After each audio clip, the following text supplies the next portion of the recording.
The judge froze in the courtroom when he saw me. No one knew who I truly was until. I'm so glad you're here. Stick with my story to the very end, and please comment with the city you're watching from. When I stepped into that courtroom, my daughter Emily rolled her eyes and leaned into her husband, James, whispering something that made them both smirk. But then, something totally unexpected happened. The judge lifted his head from a pile of papers, his eyes locking onto mine. His expression froze, as if a ghost from the past had just walked into the room. "It's her," he said, his voice barely a whisper, almost inaudible. The entire courtroom went silent. Lawyers stopped mid-sentence. The clerk stopped typing. Even the bailiff shifted uncomfortably. Emily's smug look wavered, and James frowned in confusion. They had no idea what those two words meant, but I did. I had lived long enough to recognize when fate was about to take a sharp turn. They thought I was just an old woman clinging to a house. They believed they had stripped me of every last bit of my dignity. What they never realized was that I carried a story much older, much stronger than their greed. Every morning in Riverton began the same way for me. I woke at 6 a.m., filled my old kettle with water, and reached for the chipped blue mug that had survived over 20 years of breakfasts. The smell of fresh coffee would fill the kitchen while I checked on the African violets lined up on the windowsill. My late husband, William, loved those flowers, and tending to them kept him close to me, even after he was gone. My life wasn't extraordinary.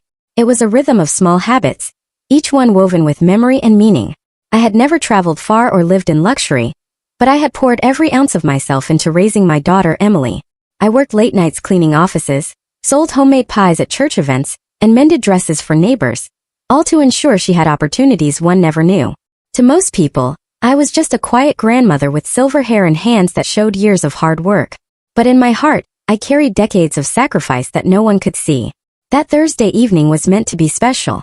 I had spent hours preparing William's favorite chicken and dumplings, a dish Emily used to beg for as a child. My fingers ached from rolling the dough, but it was a good kind of ache, the kind that comes from creating something with love. I laid out my embroidered tablecloth, the one I had worked on when Emily was a teenager, and placed fresh daisies in the center of the table. I wanted to remind her that this was still her home, full of love and memories. When they arrived, James walked straight to William's old armchair, switched on the television, and acted as if the house already belonged to him. He was a tall man with carefully styled dark hair, wearing a suit that probably cost more than my monthly pension. Emily stood there in the green dress I had bought her for Christmas, her expression as cold as winter air. "Mom, we need to talk," she said in a clipped tone that made her sound like a stranger. I noticed James mute the television but not turn it off. His attention was divided between us and whatever game was playing. "Of course, sweetheart. Is everything okay?" I motioned toward the kitchen. "Dinner's almost ready. I made your favorite." "This isn't a social call," James interrupted, his voice slicing through my words. "We have important matters to discuss." Emily didn't even flinch at his rudeness. Instead, she nodded as if he'd said something profound. "Mom," she continued, "the house is too big for you. You can't maintain it anymore, and James and I need it for our growing family." My hands trembled slightly as I folded them in my lap. "What are you saying, Emily?" James leaned forward. "We found a retirement community perfect for someone your age. All your basic needs will be taken care of, and you'll have people around you. It's the sensible choice." "But this is my home," I said, my voice catching. "Your father died in this house holding my hand. Every wall carries our story." Emily's face remained unmoved. "Memories are in the heart, Mom, not on the walls." "We've already started the paperwork," James added, pulling out a folder from his briefcase. "The community has a waiting list, but I've arranged to move you to the front of the line. You should be grateful." "Grateful?" The word hung in the air between us, sharp and insulting. "I'm not leaving my home," I said, surprised by the steadiness in my voice. James's smile disappeared. "Linda, be reasonable. You're getting older. Just last month you fell in the garden. What if something happens when no one's around?" I wanted to remind him that I'd only stumbled because the sidewalk was uneven and I'd caught myself before falling. But I knew it wouldn't matter. They'd already decided my fate without me. "The chicken and dumplings will get cold," I said instead, rising from my chair. "Let's eat first, then talk." Emily exchanged a look with James that made my heart sink. I'd seen that look before. The silent communication between them whenever they thought I was being difficult. As I brought the food to the table, I noticed Emily hadn't set out 3 plates as I'd asked. She'd only set 2. They weren't staying for dinner. They hadn't planned to all along. A few days later, James arrived without warning, bringing along a real estate appraiser in a gray suit. The man walked through my house as if it were already for sale. He measured rooms with quick, detached movements and scribbled notes on a clipboard. "The pipes are outdated," he said flatly. "The kitchen tiles are old-fashioned. This place would need a full renovation." I stood silently in the corner, clutching the edge of my apron. Those tiles he dismissed so casually had been placed one by William's hands when Emily was 10. I remembered the sweat on his brow, the patience in his smile, the hope in his voice as he told me, "This kitchen will last us a lifetime." Now it was being reduced to a line on a checklist. The appraiser poked at the living room ceiling. "Water damage here. Likely roof issues." "That's from when the neighbor's pipe burst last winter," I explained. "It's been fixed. Mrs. Patterson can confirm. We'll need to factor in roof replacement costs anyway." He continued as if I hadn't spoken. Emily followed the appraiser, nodding at his comments, never once looking at me. Each word felt like a hammer striking the walls of my heart. My home was no longer sacred to them. It was only property, numbers, and profit. Mrs. Patterson appeared at the back door, holding a plate of cookies. She took one look at the scene and frowned. "Linda, is everything all right?" she asked, her eyes tracking the appraiser as he measured the door frames. Before I could answer, James stepped between us. "Family business, ma'am. Linda's moving to a retirement community. We're just getting the house ready to sell." Mrs. Patterson's eyes widened, and she looked to me for confirmation. The shame of it, having my neighbors learn about these plans before I'd even agreed to them, burned my cheeks. "Nothing's decided yet," I managed to say. "Actually, it is," Emily replied coldly. "Mom just hasn't accepted it yet." Mrs. Patterson set the cookies down and squeezed my hand. "Call me later," she whispered before leaving. After they left, I sat alone in the kitchen, surrounded by the evidence of strangers who had invaded my space. Footprints on my clean floor, curtains left open when they had been closed.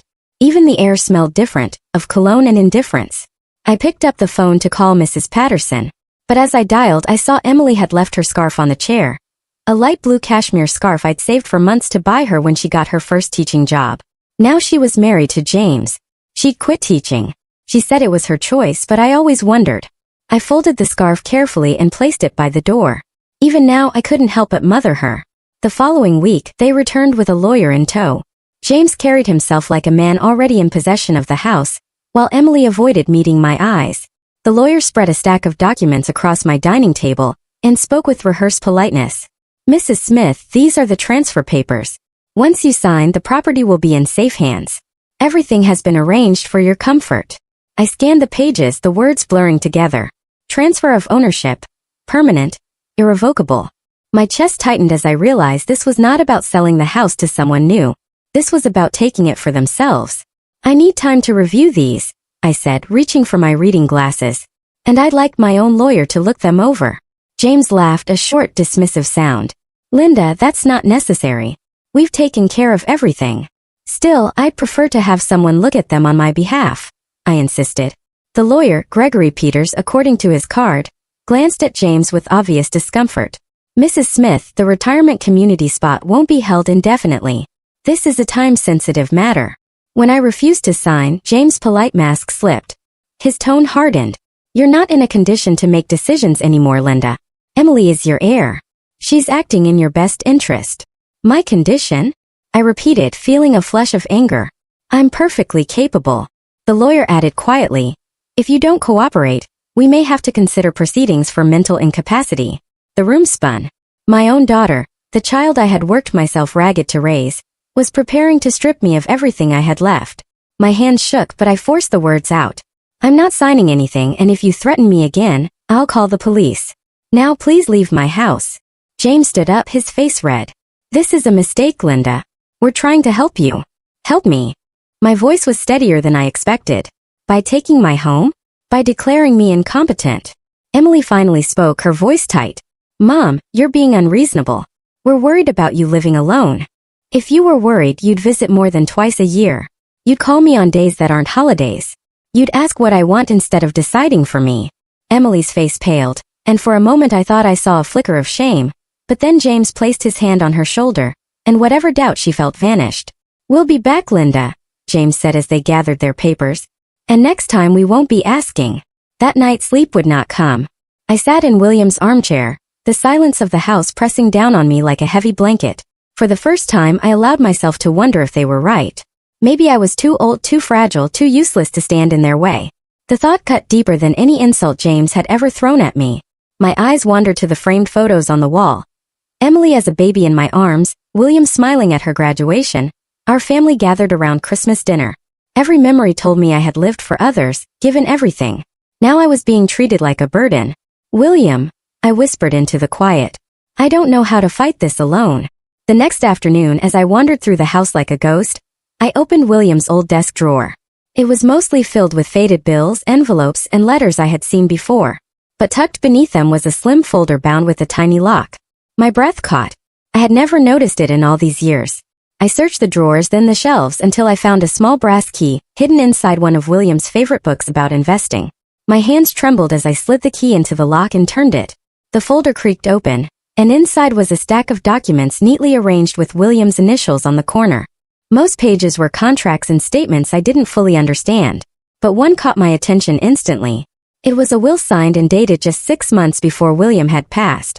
I sank into the chair as I began to read. Line by line, my reality shifted. William had been far more careful, far more deliberate than I had ever realized. And what Emily and James thought they could take from me was only a shadow of what William had left behind. William had never spoken much about money. I thought we lived on his modest salary and the little I earned from odd jobs. But as I flipped through the folder, the truth unfolded before me. For decades, he had quietly invested every extra dollar, buying small properties when prices were low, putting money into company stocks, even purchasing a piece of land outside Riverton that was now worth a fortune. The numbers on the statements made my head spin. But the greatest shock was yet to come. The building where Emily and James lived, the place they thought they were paying rent for each month, was ours. All those checks had been funneled into an account under William's name, now mine. For 2 years since his death, rent from every tenant had been quietly deposited, untouched, waiting for me. My heart pounded as I realized I wasn't just a widow clinging to a single house. William had left me an empire my daughter and her husband knew nothing about. At the bottom of the folder was an envelope addressed in William's familiar handwriting. My fingers shook as I unfolded the letter, and his voice seemed to rise from the page. My dearest Linda, if you are reading this, then I am no longer by your side.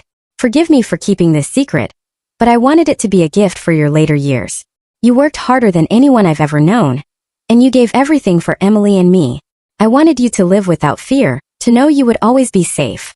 I must also tell you I never fully trusted James. There is something in him that worries me, an ambition that has no heart. That is why I arranged the inheritance as I did. If Emily treats you with love and respect, she will share in this legacy. If not, you hold all the power to protect yourself. Use it wisely, not to hurt but to teach. All my love, William. Tears streamed down my face as I held his letter. Even from beyond, William was protecting me. I had never felt so loved and so devastated at the same time. Why had our daughter become someone who would threaten her own mother? Where had we gone wrong? I carefully replaced the documents in the folder and locked it. Then I picked up the phone and dialed a number I found on one of the investment statements. Riverton Financial Services. Olivia West speaking. I took a deep breath. Ms. West, my name is Linda Smith. My husband was William Smith. I've just found some documents I'd like to discuss with you. There was a moment of silence. Then a warm voice replied, Mrs. Smith, we've been waiting for your call for a very long time. The next morning, I walked into Riverton Financial Services wearing my best dress. A simple navy blue outfit I saved for special occasions. The receptionist led me to a private office where a woman in her 50s stood to greet me. Mrs. Smith, I'm Olivia West. It's an honor to finally meet you. Her handshake was firm, her eyes kind but shrewd. She didn't look at me the way most people looked at older women, with impatience or condescension. She saw me. Please call me Linda, I said, taking a seat across from her desk. Linda, then. I worked with William for over 20 years. He spoke of you often and with great admiration. I placed the folder on her desk. I found this yesterday. I had no idea. Olivia nodded, not surprised. William wanted it that way. He said you'd work yourself to the bone for others if you knew there was money. He wanted you to slow down to enjoy life. She opened her computer and turned the screen toward me.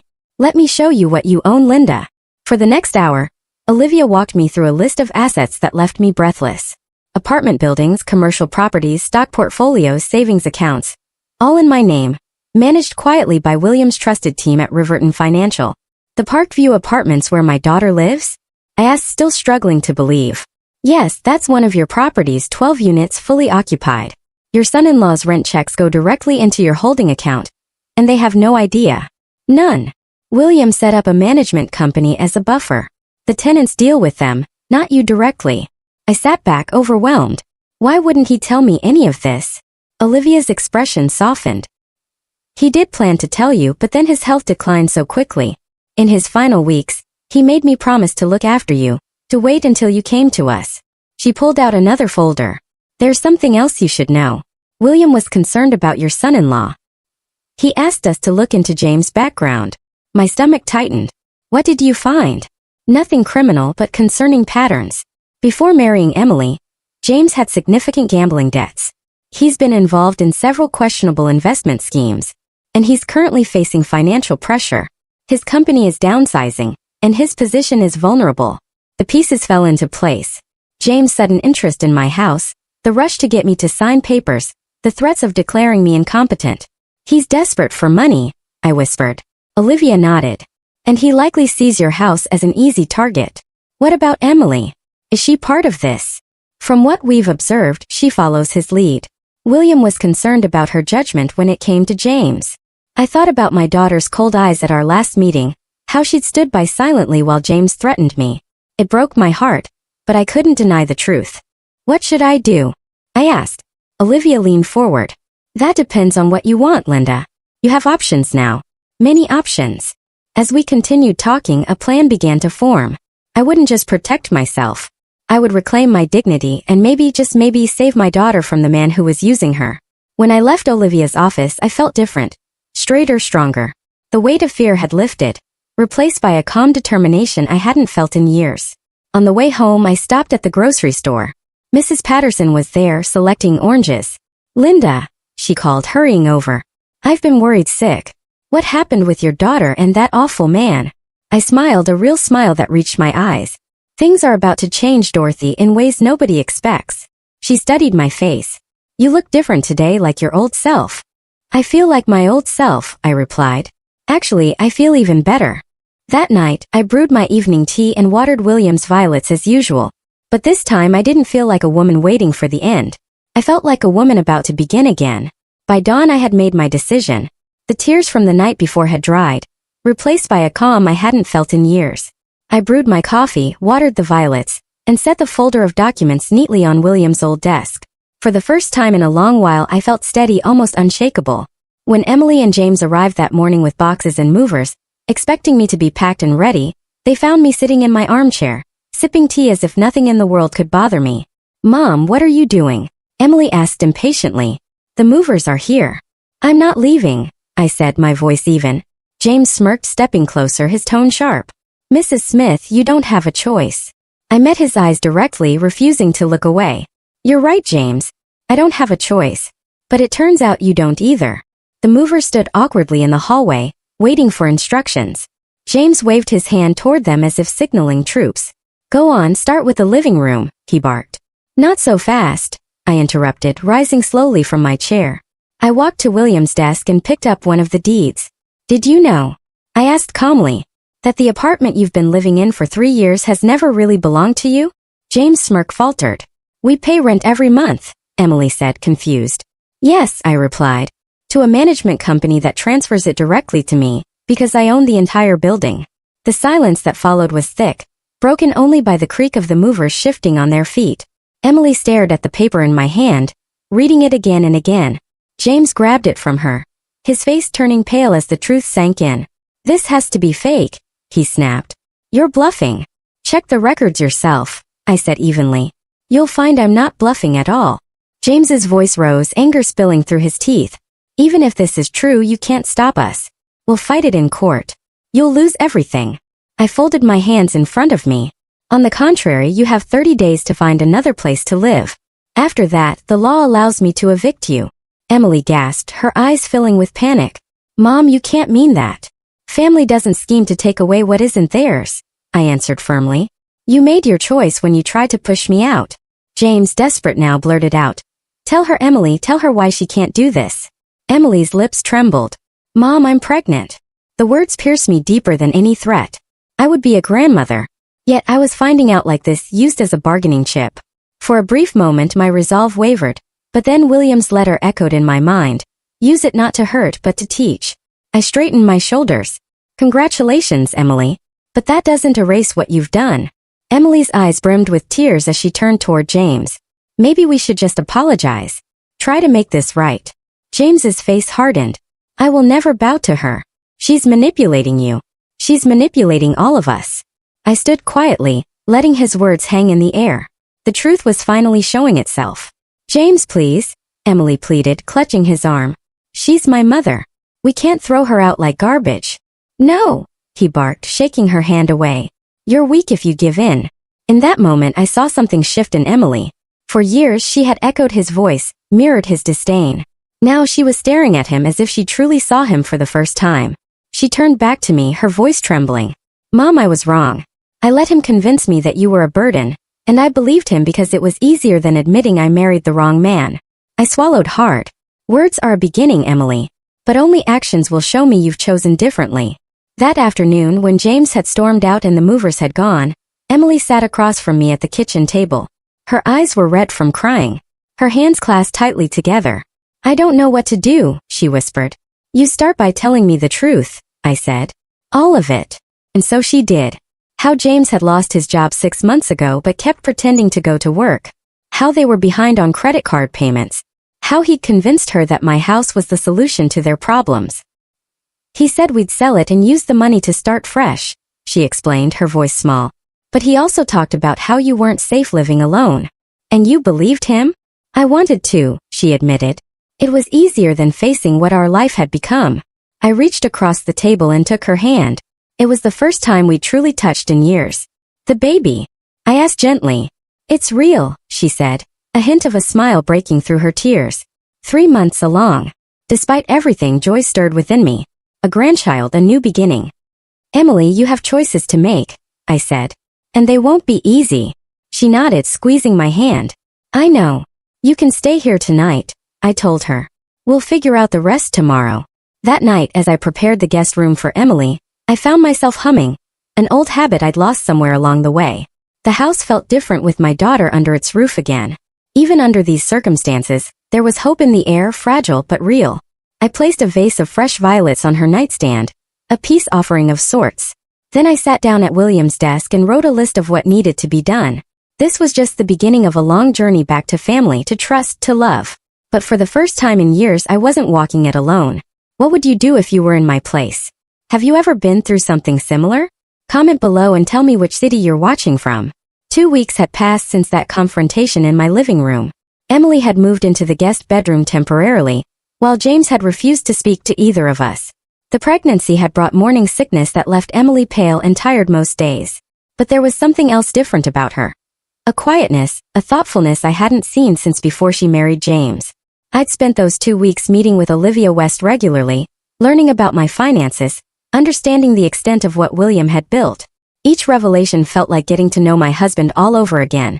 His foresight, his quiet determination, his love expressed through protection rather than words.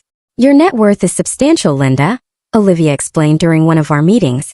You could live quite comfortably for several lifetimes. The number she showed me on paper seemed impossible. I'd spent decades pinching pennies, working extra shifts, worrying about electricity bills. And all that time William had been creating this safety net. Why wouldn't he tell me? I asked Olivia for perhaps the 10th time. She smiled patiently. William knew you, Linda. He knew you'd never stop working, never stop giving everything away. He wanted to make sure you were taken care of when he couldn't do it himself anymore. That evening, as Emily and I sat in the living room, she reading a pregnancy book, me knitting what would become a baby blanket, the doorbell rang. I'll get it, I said, setting my knitting aside. When I opened the door, James stood there, his appearance shocking me. Gone was the polished businessman in expensive suits. His eyes were bloodshot, his clothes rumpled, his usually perfect hair uncombed. I need to speak to my wife, he demanded, his words slightly slurred. James, you've been drinking, I said firmly. This isn't a good time. He tried to push past me, but I stood my ground. Let me in, Linda. This is still my family. Not when you're like this, I replied, keeping my voice steady despite the pounding of my heart. Come back tomorrow when you're sober. Mom, who is it? Emily appeared behind me, her face draining of color when she saw James. What are you doing here? So it's true, James spat. You've moved in with her, chosen her over me. Emily stepped forward, her hand instinctively moving to her stomach in a protective gesture. I needed time to think, James. You weren't exactly being reasonable. Reasonable. He laughed bitterly. We're about to lose everything, and you're worried about being reasonable? I glanced at Emily, seeing confusion cross her face. What do you mean lose everything? She asked. James ran a hand through his disheveled hair. The bank called. They're closing on the cabin. What cabin? Emily's voice rose in pitch. James, we don't own a cabin. His eyes darted between us, suddenly wary. The investment property? The one up at Lake Morrison. Emily shook her head slowly. This is the first I'm hearing about any cabin, James. The realization hit me then. James had been hiding more than just unemployment from my daughter. There were secrets upon secrets. Perhaps we should all sit down, I suggested, stepping aside. But only if you can be civil, James. He nodded stiffly, and I let him into the house that just weeks ago he tried to take from me. The three of us sat in the living room, the tension so thick it seemed to press against my skin. Emily perched on the edge of the sofa, as far from James as possible. I took William's old armchair, drawing strength from the familiar feel of the worn upholstery beneath my fingers. Start from the beginning, James, I said. The whole truth this time. He looked trapped like a cornered animal. I was trying to provide for our family, he began, his voice defensive. Make investments that would secure our future. By hiding things from me? Emily interjected. By lying about where our money was going? You wouldn't have understood, James snapped. You're too cautious, too afraid of risk. Sometimes you have to gamble big to win big. Is that what happened to your job? I asked quietly. A gamble that didn't pay off? James' head whipped toward me, surprise evident in his expression. How did you?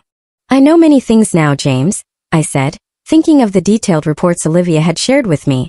I know about the gambling debts, the failed investments, the job you lost 6 months ago. Emily gasped. 6 months? You told me it was just last month. I was handling it, James insisted, his hands clenching into fists. I had plans. The cabin was going to be our fresh start. A cabin you bought without telling me, Emily said, her voice trembling with anger. Using money we didn't have. I put it in my name to surprise you, James said. But the excuse sounded hollow even to my ears. It needed work, but it would have been worth triple in a few years. And in the meantime? I asked. How were you planning to pay for it? His eyes slid away from mine, and in that moment I knew. My house, I said. You were counting on selling my house to cover your debts.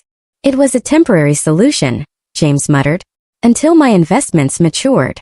Emily stood up suddenly, her face flushed with anger. Investments? Is that what you call betting on those horses in Atlantic City? Or the cryptocurrency scheme you lost thousands on last year? I watched as years of deception unraveled between them. Every revelation seemed to straighten Emily's spine a little more, her voice growing stronger as James' excuses grew weaker. You used me, she said finally. You used me to try to get to my mother's house. That's not fair, James protested. I love you, Emily. Everything I did was for us, for our future. Was getting my mother declared mentally incompetent also for our future? Emily's voice was ice. Was threatening her part of your grand plan for our happiness? James had no answer for that. He looked smaller somehow, shrinking under the weight of his exposed lies. I think you should leave now, I said quietly but firmly. Emily needs rest. This stress isn't good for the baby. He stood, swaying slightly. This isn't over, he said. But the threat in his words was undermined by the defeat in his eyes. After he left, Emily collapsed onto the sofa, tears streaming down her face. I sat beside her, wrapping an arm around her shoulders.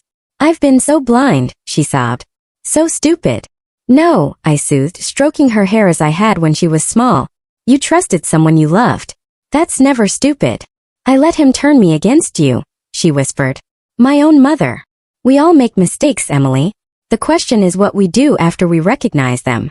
She looked up at me, her eyes red but clearer somehow, as if a fog had lifted. I don't know if I can fix this, any of this. We'll figure it out together, I promised. One day at a time. Later that night, after Emily had gone to bed, I sat at William's desk, the moonlight spilling through the window onto his photograph. You were right about him all along, I whispered to the smiling face of my husband. I wish you were here to help us through this mess. The next morning as I was making breakfast, the phone rang. It was Michael Jenkins, the building manager from Parkview Apartments. Mrs. Smith, I'm sorry to bother you, he began, his voice tense. But there's a situation with Mr. Carter. He came to the apartment last night. 'Cause quite a disturbance. Neighbors called the police. My stomach dropped.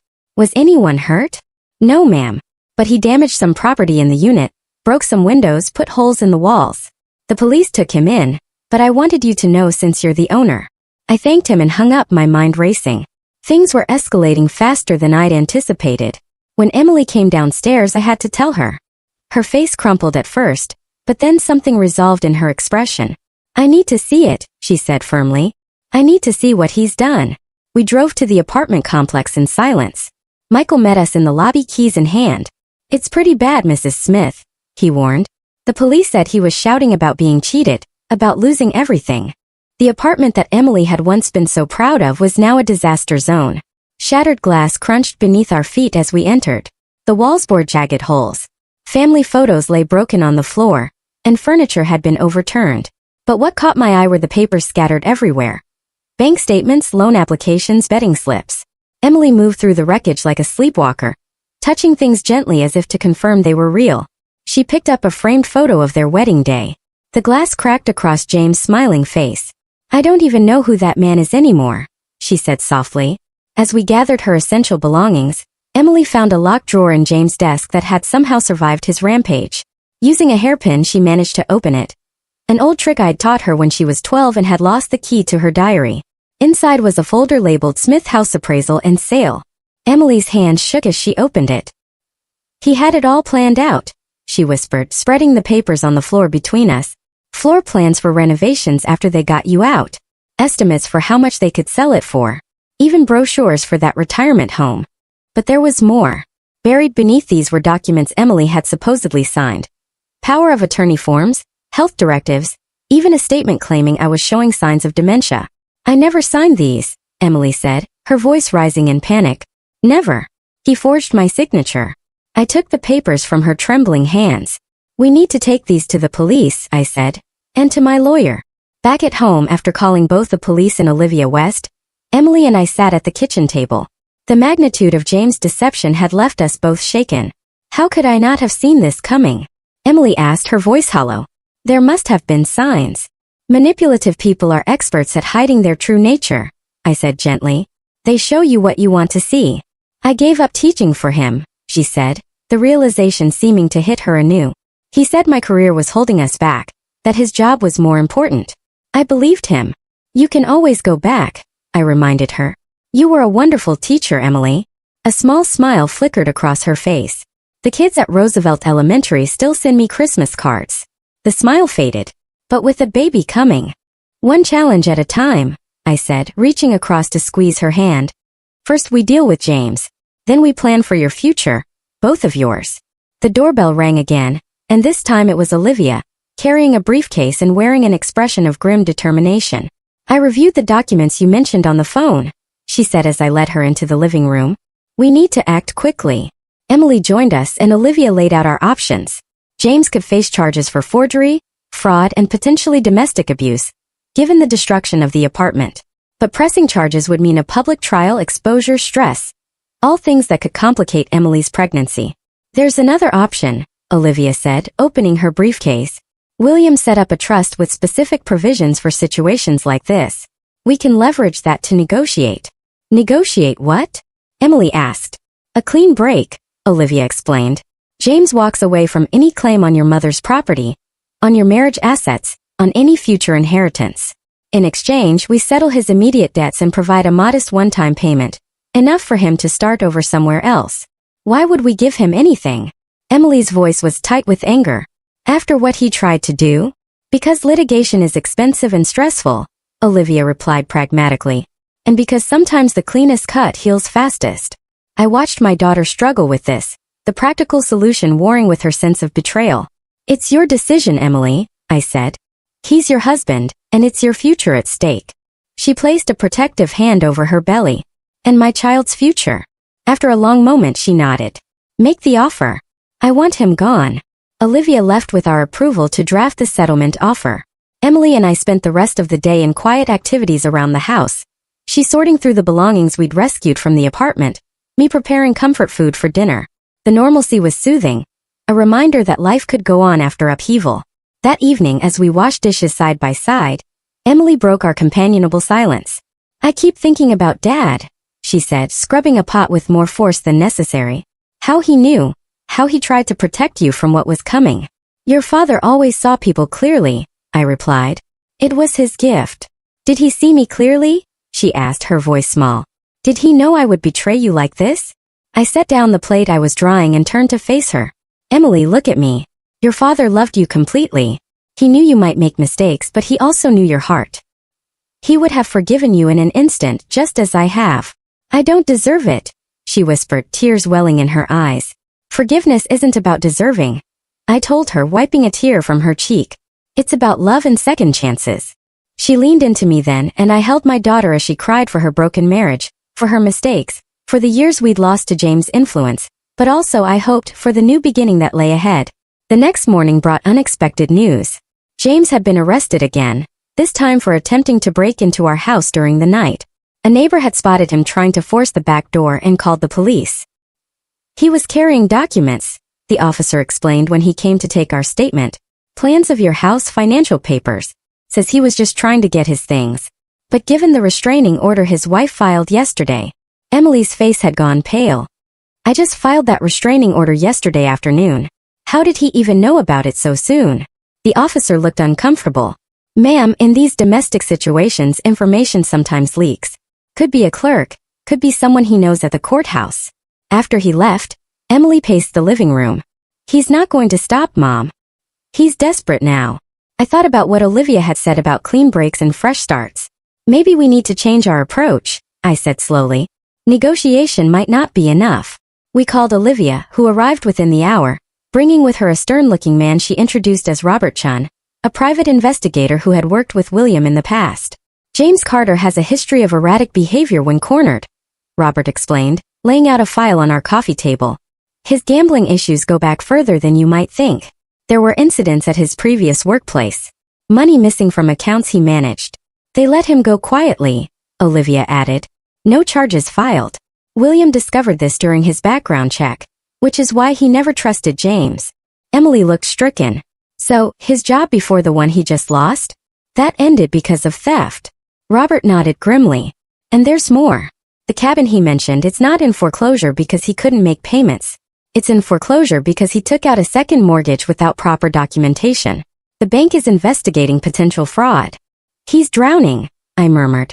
"No wonder he was so desperate to get his hands on this house." "We need to use this information," Olivia said firmly. "Not to negotiate, but to end this cleanly. If James knows we have evidence of his past fraudulent activities that could send him to prison, he might take the settlement and disappear," Emily finished, understanding dawning in her eyes. Robert outlined a plan. A meeting with James, his lawyer, and a mediator. All the evidence laid out, a clear choice presented. Take the settlement and leave our lives forever, or face prosecution for all his crimes, past and present. "It seems so cold," Emily said after they'd gone, leaving us to consider the plan, using threats to force him away. "Is it any colder than what he tried to do to us?" I asked gently. "Sometimes protection requires firmness, Emily. Your father understood that." She nodded slowly. "When should we do it?" "As soon as possible," I said. "The longer this drags on, the more desperate James will become." 2 days later, we gathered in a conference room at Olivia's office. James sat across from us, looking haggard but defiant. His lawyer, a young man who seemed increasingly uncomfortable as the meeting progressed, kept whispering urgently in his ear.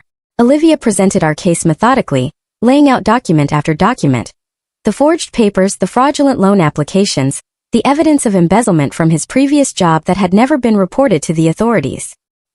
"Here is our offer, Mr. Carter," she said finally, sliding a folder across the table. "A clean settlement. Your debt's cleared. A fresh start fund of $50,000. In exchange, you relinquish all claims to any property owned by Linda or Emily Smith, sign the divorce papers we've prepared, and agree to move at least 500 miles away from Riverton." James's face had grown paler with each revelation. Now he looked at Emily, something like desperation in his eyes. Emily, you can't do this. We're having a baby. We're a family. Emily met his gaze steadily. No, James, we're not a family. Not anymore. You made sure of that when you tried to steal from my mother, when you forged my signature. When you lied to me for years. If you refuse this offer, Olivia continued calmly, we will proceed with criminal charges for forgery, fraud, attempted theft, and violation of a restraining order. The documentation of your previous indiscretions will be provided to the prosecutor. James's lawyer leaned in, whispering frantically. James shook his head, but with less conviction now. You have 24 hours to decide, Olivia concluded, standing to signal the end of the meeting. As we prepared to leave, James called out, Emily, wait. She paused, looking back at the man she had once loved enough to marry. I did love you, he said, his voice cracking. In my way. Your way wasn't good enough, she replied softly. Not for me, and certainly not for our child. Outside, in the safety of Olivia's car, Emily finally broke down. I feel like I've been living with a stranger for 3 years, she sobbed. Like everything was a lie. I held her close, this daughter who had found her strength again. Not everything, I assured her. The love you gave was real. The person you are, that's real. And this baby, this new life, that's as real as it gets. That night, as a spring storm rattled the windows of our home, Emily and I sat in the kitchen drinking chamomile tea. The old house creaked and settled around us, a familiar symphony that had always brought me comfort. I keep thinking about what happens next, Emily said, cupping her mug in both hands. After the divorce, after the baby comes, what my life looks like now. What do you want it to look like? I asked. She considered this, her face thoughtful in the soft kitchen light. I want to teach again. I miss the classroom, the kids. And I want this baby to grow up knowing what real love looks like. Not the controlling kind James showed, but the steady, supportive kind Dad gave you. Then that's what we'll work toward, I said simply. You make it sound so easy, she sighed. Not easy, I corrected. Just possible. One step at a time. The next day, James accepted our offer. The papers were signed, the agreements made. Within a week, he had left Rivorton. The divorce proceedings would take longer, but with his signed consent already in hand, it was only a matter of time. Emily moved fully into our house. No longer a temporary arrangement, but a new beginning. We converted the study into a nursery, painting the walls a soft green that reminded me of spring leaves. Each brush stroke felt like healing, like reclaiming something precious that had almost been lost. One evening, as I was preparing dinner, I heard Emily cry out from upstairs. I rushed to find her sitting on the nursery floor, surrounded by open boxes. Emily, are you all right? The baby and I are fine, Mom, she assured me quickly. Look what I found. In her hands was a small quilt, faded but beautifully made, with a pattern of moons and stars. I recognized it immediately. Your baby blanket, I whispered. I made it when I was pregnant with you. I remember it, Emily said, running her fingers over the stitches. You used to wrap me in it when I had nightmares. You said it was full of love that would keep the bad dreams away. I knelt beside her, touching the soft fabric. And now it can do the same for your little one. Emily looked up at me, her eyes bright. I want to be the kind of mother you were. Patient, kind, strong. You will be, I assured her. And on the days when it's hard, I'll be right here to remind you. As weeks passed, our lives settled into a new rhythm. Emily began taking online courses to renew her teaching certification. I continued meetings with Olivia, learning to manage the unexpected wealth William had left me. The house that James had tried to take from me became a true home again, filled with purpose and hope. Emily's pregnancy progressed, her body changing, her face softening with anticipation. At her 20-week appointment, we learned she was having a girl. On the drive home, she was quieter than usual. What are you thinking about? I asked. Names, she replied. I was thinking if it's okay with you, I'd like to name her Willow. Willow, I repeated, surprised. For Dad, William. A way to honor him. To keep him part of her life, even though they'll never meet.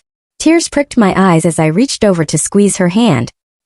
He would have loved that, and her. That evening, as I watered William's violets on the windowsill, I noticed something remarkable. A plant that hadn't bloomed in years had put forth a single perfect purple flower. You see that, William? I whispered. Life goes on, in ways we never could have imagined. 2 months after James left, we received news that would change everything once again. Robert Chun called early one morning, his usually measured voice urgent. Mrs. Smith, is Emily with you? Yes, she's right here. What's wrong? I've been monitoring James Carter's activities as we discussed. He's been spotted back in Riverton despite our agreement. And he's been asking questions about you, about Emily, about the house. My blood ran cold. What kind of questions? About the extent of your assets, about William's investments. I think someone may have tipped him off that there's more than just the house at stake. Emily, hearing my side of the conversation, had gone pale. He's coming back for more, she whispered after hanging up. We called Olivia immediately. Her response was swift and decisive. We need to file for an immediate injunction, she said. And I think it's time to contact Richard Anderson. The judge? I asked, confused. William had mentioned him in some of his papers, but I hadn't made the connection before. Yes, he and William were close friends. Richard has been following your situation from a distance out of respect for your privacy. But given these developments, I think he would want to help. That afternoon we sat in Judge Richard Anderson's chambers. He was a distinguished man in his 60s, with kind eyes that crinkled at the corners when he smiled at me. Linda Smith, he said warmly. William spoke of you often. I'm sorry we're meeting under these circumstances. I studied his face, trying to place him in my memories.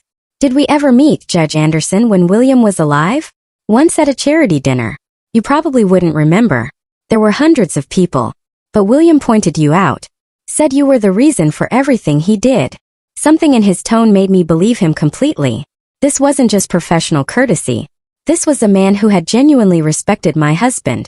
Now, he continued, his tone becoming businesslike, Olivia has filled me in on the situation with James Carter. His return to Riverton violates your settlement agreement, which gives us grounds to act. What can we do? Emily asked, her hand protectively covering her growing belly. Legally? Quite a lot, Judge Anderson replied. But I'm concerned about the strain on both of you, especially in your condition, young lady. He turned to me. Linda, William once told me that if anything happened to him, I should look out for you. I didn't intervene earlier because you seem to be handling things remarkably well. But now I'm offering my help, not just as a judge, but as someone who respected your husband greatly. We need to end this, I said firmly, once and for all. Judge Anderson nodded, a plan already forming in his mind. Then here's what we'll do. The plan was simple but effective. Through official channels, James would be informed that his presence in Riverton violated the settlement agreement, rendering it null and void. All financial support would cease immediately, and criminal charges would be filed. Simultaneously, he would receive an invitation to a meeting at the courthouse, a chance to renegotiate before things became irreversibly worse. He'll come, Olivia predicted.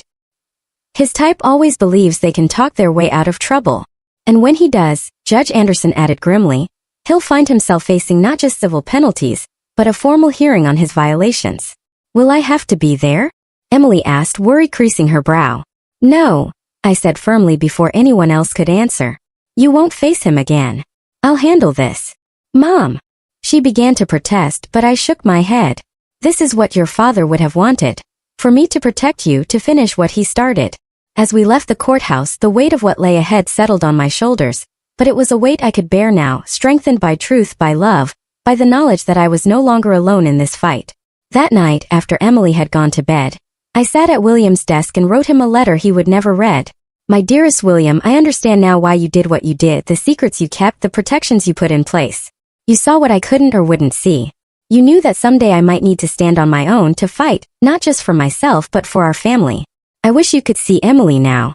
She's finding her way back to herself, to the strong, loving woman we raised. And soon there will be a grandchild, a little girl named Willow, carrying your legacy forward. Tomorrow I face a battle you tried to spare me from, but I'm not afraid. You gave me everything I need to win. Not just resources but courage. The knowledge that I am worthy of defense. I miss you every day, but in fighting this fight, I feel closer to you than I have since you left. Oh my love, Linda. I folded the letter and placed it in the box with William's violets. Then I went to bed, ready for whatever the morning would bring.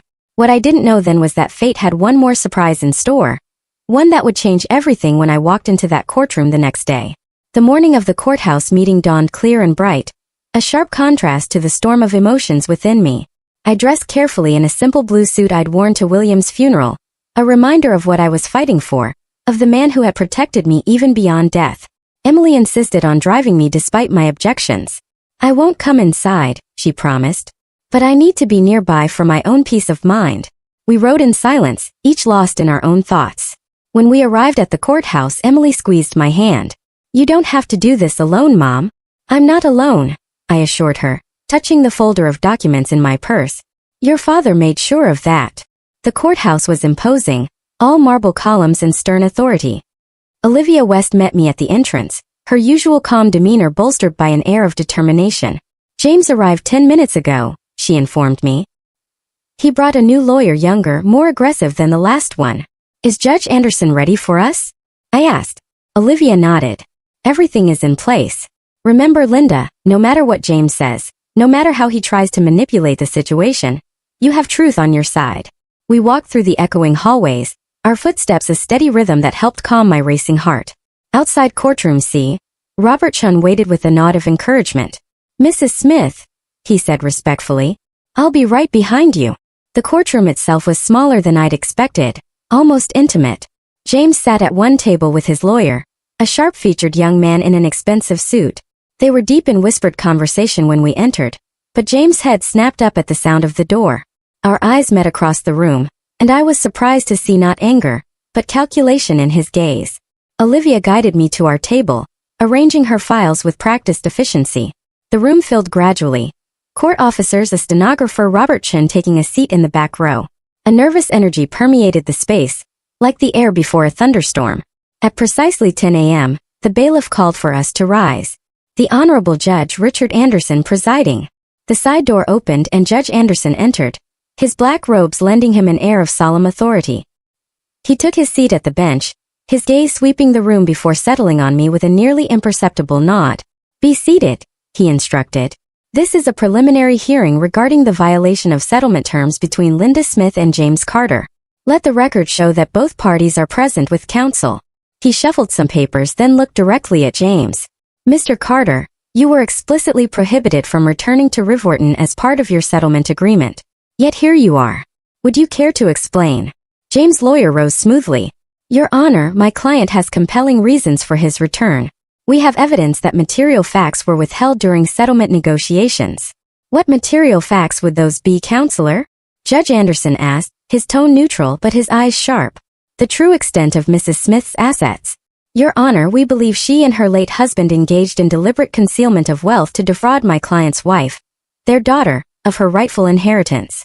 I felt my cheeks flush with indignation, but Olivia's hand on my arm kept me seated and silent. "That's a serious allegation," Judge Anderson noted. "Do you have evidence to support it?" The lawyer smiled confidently. "We do, Your Honor. We've obtained bank records indicating transfers of substantial sums shortly before William Smith's death. Transfers that suggest an attempt to hide assets that should rightfully have been included in his estate." My mind raced. What records could they possibly have found? William had been meticulous in his planning. Judge Anderson glanced at me, then back to James's lawyer. "I'll review these records, but first I should disclose something to the court." He paused, then continued deliberately. "I knew William Smith personally. We served together on several charitable boards, and I was familiar with his financial practices." James' lawyer faltered visibly. "Your Honor, that would seem to be a conflict." "I'm not finished, Counselor," Judge Anderson interrupted firmly. "My acquaintance with the deceased gives me particular insight into this case. William Smith was known for his integrity and financial transparency. Any suggestion that he engaged in fraudulent activity would require extraordinary proof." The lawyer recovered quickly. "With all due respect, Your Honor, given your personal connection to the family, perhaps this case should be reassigned to ensure impartiality." Judge Anderson considered this, then nodded. "A fair point.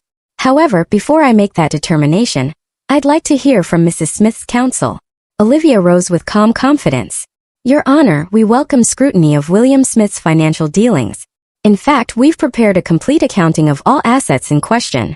She approached the bench with a thick folder. "These documents will show that all transfers were legitimate, properly reported to tax authorities, and designed to protect assets, not conceal them." As Judge Anderson accepted the folder, the courtroom door opened quietly. I didn't turn to look, assuming it was just another court official. But then Judge Anderson glanced up, and I saw his expression change subtly. He froze for a moment, his eyes widening in recognition. "It's her," he said, his voice barely audible. I turned then, confused by his reaction. A woman had entered and taken a seat in the back row, an elegant woman in her 60s with silver-streaked dark hair. There was something familiar about her, but I couldn't place her. The entire courtroom seemed to hold its breath. James and his lawyer exchanged puzzled glances. Your Honor, James's lawyer prompted, clearly confused by the interruption. Judge Anderson collected himself visibly. My apologies. Let's proceed. But his eyes kept drifting to the woman in the back row, and I felt a strange shift in the atmosphere of the courtroom. For the next hour, both sides presented arguments. James's lawyer claimed Emily had been coerced into signing the divorce papers, that she was being manipulated by me, that the settlement was grossly unfair given the newly discovered assets. Olivia countered with evidence of James' deception. The forged documents, the hidden gambling debts, the fraudulent loan applications. The back and forth continued, but I sensed Judge Anderson's attention wasn't fully engaged. He kept glancing at the mysterious woman, a strange mix of emotions crossing his face. Finally, during a brief recess, Olivia leaned close to me. Do you know who that woman is? She whispered. The one who came in late? I shook my head.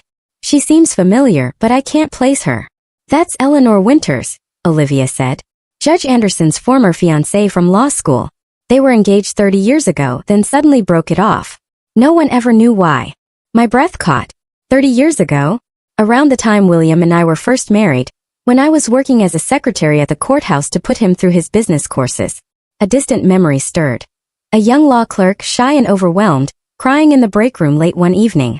Me staying after hours to comfort him, bringing him coffee, helping him organize the mountain of briefs his supervisor had dumped on him. Marcus. His name had been Marcus Ellery. Judge Anderson's first name? I asked urgently. Is it Marcus? Olivia looked surprised. Yes. Richard Marcus Anderson. Why?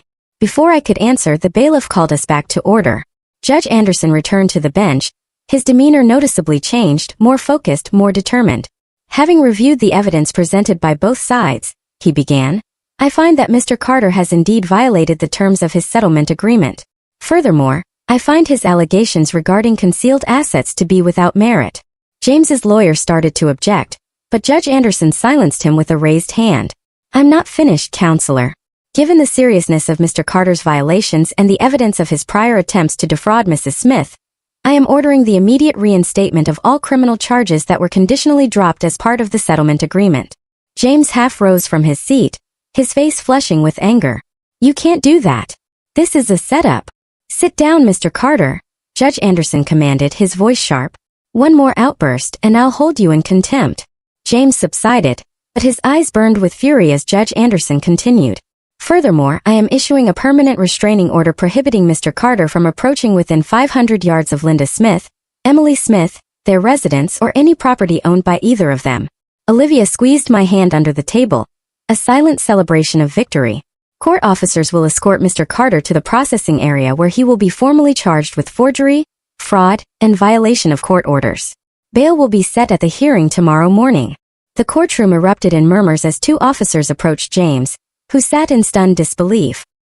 His lawyer was frantically whispering in his ear, but James seemed beyond hearing. As the officers led James away, his eyes locked with mine one last time. The look he gave me wasn't just anger. It was hatred pure and cold. A shiver ran through me, but I held his gaze steadily until he was gone. Judge Anderson stood. This court is adjourned. Mrs. Smith, Ms. West, would you please remain for a moment? As the courtroom cleared, I noticed the mysterious woman, Eleanor Winters, slip quietly out the back door. Judge Anderson watched her go, a fleeting expression of regret crossing his face before he composed himself and gestured for us to approach the bench. When we were alone, except for the bailiff, Judge Anderson stepped down to our level. Mrs. Smith, he said, his formal tone softening. I owe you an explanation. Your Honor. I questioned, uncertain. 30 years ago, I was a clerk at this very courthouse, overwhelmed, underprepared, and nearly ready to quit law altogether. A kind secretary stayed late one night to help me organize a case that had been dumped on me by a senior clerk. She brought me coffee, showed me how to sort the briefs efficiently, and told me I had what it took to succeed if I just believed in myself. My eyes widened as the memory crystallized. Marcus, I said softly. The Harlan case. You were so tired you could barely see straight. He nodded, a smile warming his austere features. That secretary was you, Mrs. Smith. You saved my career that night. And now, after all these years, I finally have the chance to repay that kindness. Olivia looked between us, clearly surprised by this revelation. But the case, I said, the ruling, was it fair? Absolutely, Judge Anderson assured me. James Carter broke the law repeatedly. The evidence against him is overwhelming. My personal knowledge of you and your husband only confirmed what the facts already showed, that you are the wronged party here, and justice demanded I rule accordingly. He glanced toward the door where Eleanor had exited. Seeing her today after so many years, it brought everything back. How close I came to giving up. How one act of kindness changed the course of my life. I don't understand, I said gently. What does Eleanor have to do with this? A shadow crossed his face. After you helped me with the Harlan case, I gained the confidence to pursue my career seriously. Eleanor and I were engaged, but she wanted me to join her father's corporate firm. I chose public service instead, became a prosecutor, then a judge. She couldn't accept that choice and we parted ways. I'm sorry, I said, meaning it. He shook his head. Don't be. I made the right decision, though, seeing her today. He straightened, professional once more. In any case, Mrs. Smith, you should know that James Carter won't trouble you again. The charges against him are serious, and with his history, he's facing substantial prison time. As Olivia and I left the courthouse, I felt lighter than I had in months. James could no longer threaten us. Emily and her baby were safe. The house that had been our home for decades would remain so. Emily was waiting anxiously in the car. When she saw my face, she burst into tears of relief. It's over, she asked as I slid into the passenger seat. It's over, I confirmed, taking her hand. James is being charged. He can't come near us again. She leaned her head against the steering wheel, her shoulders shaking with emotion. I rubbed her back gently, giving her time to process everything. What happens now? She finally asked, wiping her eyes. Now we go home, I said simply, and we start building the future. That evening, as Emily rested upstairs, I received an unexpected phone call. It was Judge Anderson. Mrs. Smith, I hope I'm not disturbing you, he began formally. Not at all, Judge. And please call me Linda. Linda, then. And I'm Marcus, at least outside the courtroom. He paused, then continued. I wanted to let you know that Eleanor, Ms. Winters, asked about you after the hearing. She remembered you as well from those days at the courthouse. She did. I was surprised. I barely remembered her. Just a glimpse of an elegant young woman who sometimes picked Marcus up after work. Yes, she suggested. Well, she thought perhaps you might be interested in joining us for dinner sometime to talk about old times. The invitation caught me off guard. That's very kind, but I wouldn't want to intrude on your reunion. It's not an intrusion, he assured me. In fact, Eleanor specifically mentioned wanting to thank you. It seems I told her years ago about the secretary who saved my career. She says she was jealous then, but now she understands what a pivotal moment that was. I found myself smiling. Then I'd be delighted to join you both. After we hung up, I sat in William's chair, thinking about the strange circles life sometimes travels. How a small kindness offered 30 years ago had returned when I needed it most. How William's foresight had protected Emily and me long after he was gone. You were right, William, I whispered to the empty room. Everything does come full circle eventually. Over the following weeks, our lives settled into a new pattern. Emily's pregnancy progressed smoothly. She enrolled in online courses to renew her teaching certification, determined to restart her career once the baby was born. The dinner with Marcus and Eleanor proved surprisingly enjoyable. Eleanor, now a retired corporate attorney, was warm and forthright about her past mistakes. I was young and ambitious in all the wrong ways, she admitted over dessert. I couldn't see the value in Marcus's public service because I was too focused on status and money. And now? I asked gently. She smiled, glancing at Marcus. Now I know better. We've both lived full lives, made our choices, but it's nice to reconnect and see that some things, the important things, haven't changed. I understood what she meant. Despite all that had happened, despite James' betrayal and Emily's temporary estrangement, the core of who we were remained intact. Changed perhaps.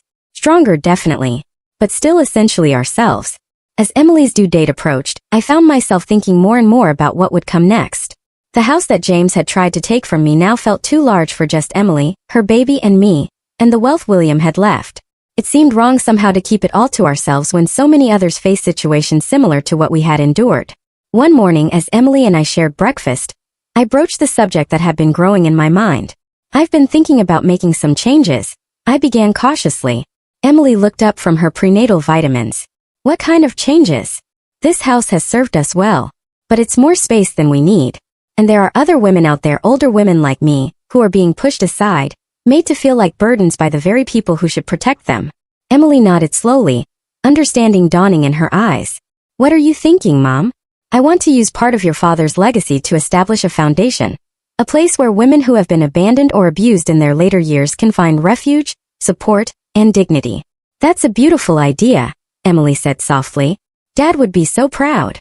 I thought we could call it the Second Porch Foundation, I continued, warming to the subject. Because every woman deserves another place to sit, to breathe, and to belong when her first porch has been taken away. Emily reached across the table to squeeze my hand, her eyes bright with tears. I love it and I want to help.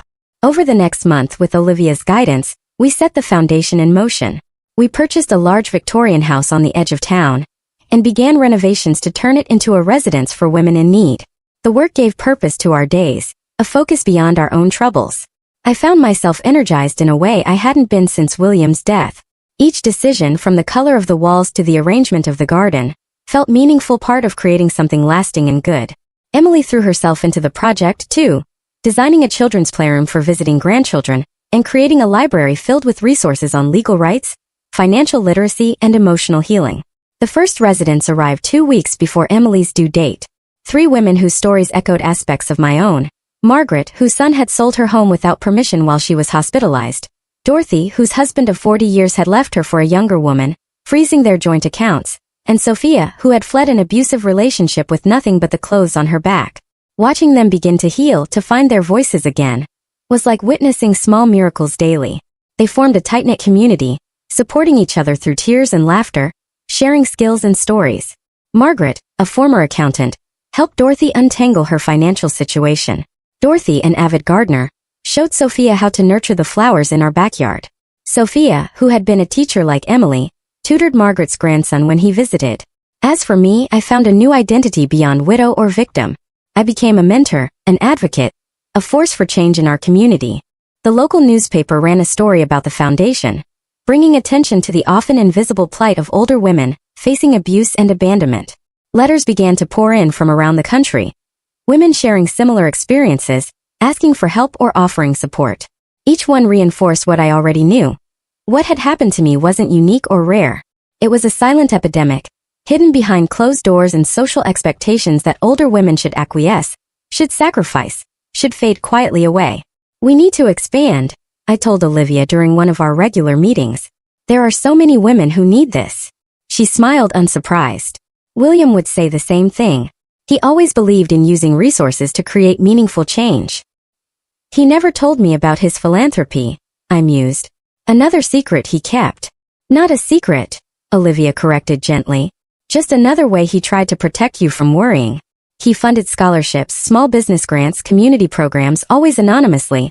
Always with the stipulation that the money go to those who truly needed it. A warmth spread through me at this new glimpse of the man I had loved for so many years. Then we'll continue that legacy, I decided. Expand the foundation, create more second porch homes, help as many women as we can. On a bright June morning, as I was reviewing plans for our second location, Emily's water broke. The rush to the hospital, the hours of labor, the anxious waiting, all of it passed in a blur of emotion and anticipation. When the nurse finally placed my granddaughter in my arms, I felt the circle of life complete itself once more. Willow Smith, 7 pounds 3 ounces, with her grandfather's determined chin and her mother's curious eyes. "Hello, little one," I whispered, touching her perfect tiny fingers. "You have quite a story to inherit." Emily watched us from her hospital bed, exhausted but radiant. "What do you think Dad would say if he could see her?" I smiled, knowing the answer with absolute certainty. He'd say she's perfect and that he's been watching over her, over all of us all along. In the days that followed, our home filled with the sounds of new life.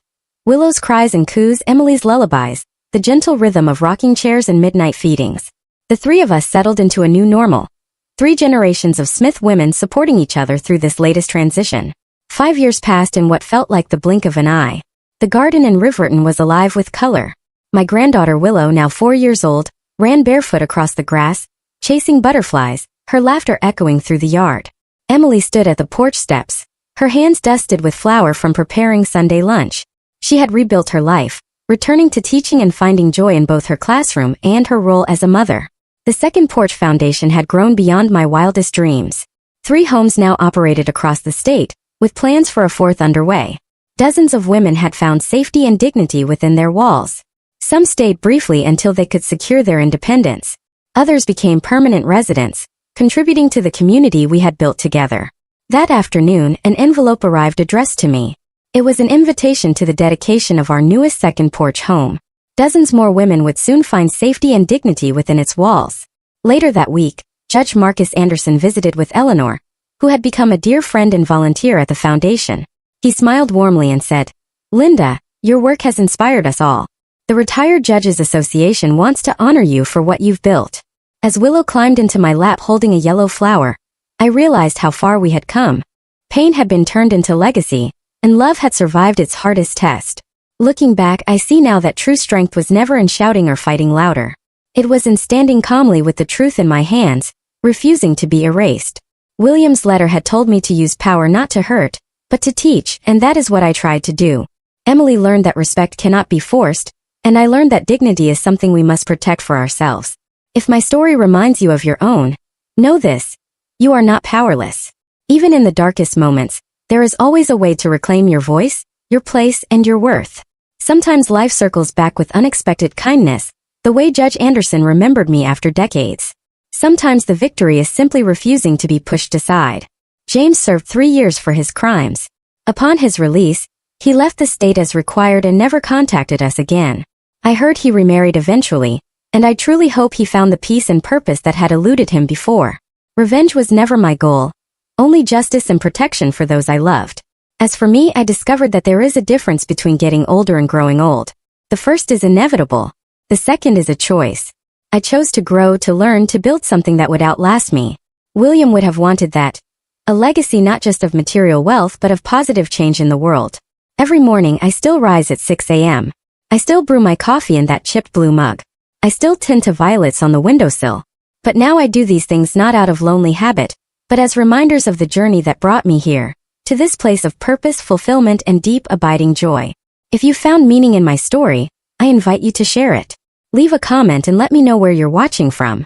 Together we can keep these lessons alive, reminding the world that dignity never expires, that we are never too old to stand up for ourselves, and that the most beautiful chapters of our lives may be the ones we haven't written yet. What would you have done in my situation? Have you ever had to reclaim your dignity from someone who tried to take it? I'd love to hear your stories in the comments below.